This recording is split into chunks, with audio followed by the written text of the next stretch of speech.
L'éducation sexuelle, elle fait partie de la tarbia بصفة عامة نتاع الصغير. Déjà, c'est une notion très importante. التربية الجنسية ولا التربية على الصحة الجنسية je préfère نسميها خير. ماهيش باش نحكيو على الجنس هكا، احنا كلمة جنس عنا سي ان غران تابو ديجا، سونيت دالارم تخدم على روحها والأضواء الكل تشعل ونوليو نسكتوا ما نقولوا شيء. الجنس جانب صغير من التربية الجنسية. التربية الجنسية هي زادة ترسيخ قيم ومبادئ عند الصغير، هو تمكينه من المعلومة، على خاطر كان احنا ما نعطيوهالوش باش يمشي يفركس عليها في بقايع اخرى عند الاصحاب ولا في المواقع الاباحية ولا في انترنت في مواقع التواصل الاجتماعي، ومش ديما تكون معلومة صحيحة. دونك تمكين من المعلومة، ترسيخ قيم ومبادئ، اكتساب مهارات حياتية لي كومبيتونس دو في، يولي عنده ليسبري كريتيك، يولي نجم عنده الفكر النقدي، ياخذ ان ريكول، يخمم، يقول حاجة هذه تجي ولا ما تجيش، ما ياخذهاش مسلمة من عند الاصحاب ولا من عند انترنت ولا بو امبورت. عنده القدرة نتاع التفاوض، القدرة على الرفض، خاطر سي امبورطون باش الصغير يعرف يقول لا، يعرف اللي من حقه باش يقول لا. من بعد في سن المراهقه يولي يخاف لا يخسر عبد ولا يخاف لا يني با انتيغري او سان دون كوميونيتي، دونك يولي باغ ايفي دو ميميتيزم يقلد ويعمل كيما اصحابه وما يقولش لا انا ما نعملش كيفكم. دونك مهم ياسر باش يولي عنده ثقه في روحه، باش ننميو كثقه هذيك، باش يكتسب مهاره الرفض ومهاره التفاوض واخذ القرار سورتو، اللي هما حاجات مهمين ياسر في حياته، وتحضروا من بعد الحياة جنسية متوازنة كي يكبر. أول حاجة احنا رينا برشا مخاوف توا ريسامون نشوفوا فيها سور لي ريزو سوسيو، كيفاش صغيري من عمر 5 سنين باش نحكي له باش يحكيوا له على التربية الجنسية. راهو التربية الجنسية أول حاجة باش تكون متلائمه مع المجتمع نتاعنا ومع الكونتكست سوسيو كولتوريل ومع الموروث الثقافي اول حاجه. ثاني حاجه باش تكون متماشيه مع العمر نتاع الصغير. معناتها الصغير احنا على لاج دو 5 مش باش نجيو نحكيو له على الجنس ولا على الممارسه الجنسيه، حاجه طبيعيه، يظل الكل عندنا صغار وماناش في العمر هذا باش نجيو نحكيو لهم على حاجات كيما هكا.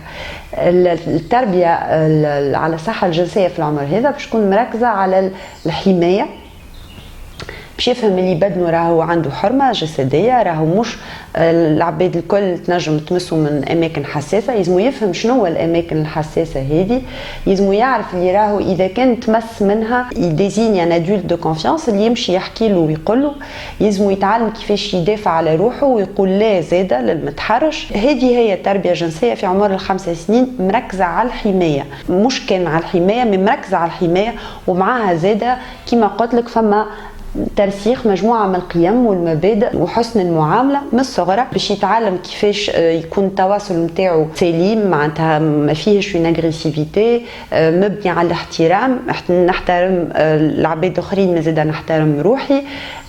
هذم الكل المشاعر زاده كي ان شابيتر تري امبورطون في التربيه الجنسيه. لي سنتيمون كيفاش لي اكسبريم، شنو لي سنتيمون الباهين، لي سنتيمون الخايبين، واللي راهو حاجه كان تعطيه ان سنتيمون خايب وتولد عنده شعور مش باهي، معناتها راهي حاجه ما يلزمهاش تتعمل وتنجم تكون اعتداء، واللي هو يلزم يطلب الاعانه. هذا هو. بعد احنا والعمر قد ما يكبر الصغير قد ما باش نعطيهم معلومه اخرى. في عمر ابارتير من 8-9 باش نحكيو لهم على سن البلوغ، على التغيرات اللي تجي في البدن، شنو لي كونسيكونس نتاعها. بالنسبه معناتها للطفله راك تنجم تحبل، بالنسبه للطفل راك كان تعمل ان رابور سيكسويل راهو هي دي كونسيكونس، شنو المخاطر. كيف القيم والمبادئ هذوكم يقعدوا قلت لك يتعاودوا يتعاودوا يتعاودوا ابارتير معناتها دو لاج دو 12-15 ans و 15 ans et plus، باش نوليو نحكيو اكثر على المخاطر في الممارسه الجنسيه، على الصحه الانجابيه، على باش نحكيو بيان سور ديما نرجعوا للكونتكست سوسيو كولتوريل. فما ان شابيتر اللي هو يحكي على القانون وعلى المجتمع وعلى الثقافه والجنسانيه نتاع الانسان، باش نحكيو على الابعاد نتاعها الكل، على خاطر الصغير لازم يفهم اللي السلوك الجنسي ماهوش حاجه هكا ايزولي، معناتها فما ممارسه جنسيه وكهولي، معناتها المشاعر ديما نرجعوا للي سنتيمون. فما ان كونتكست سوسيو كولتوريل اللي احنا عايشين فيه وما نجموش زيدا نتغاضاو عليه ويلزمنا نتفاعلوا معاه.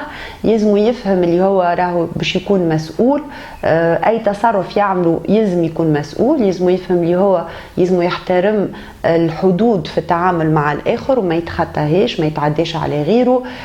فما مبدا الموافقه اللي هو مهم ياسر في التربيه الجنسيه، لو كونسونتمون، موافقه جنسيه.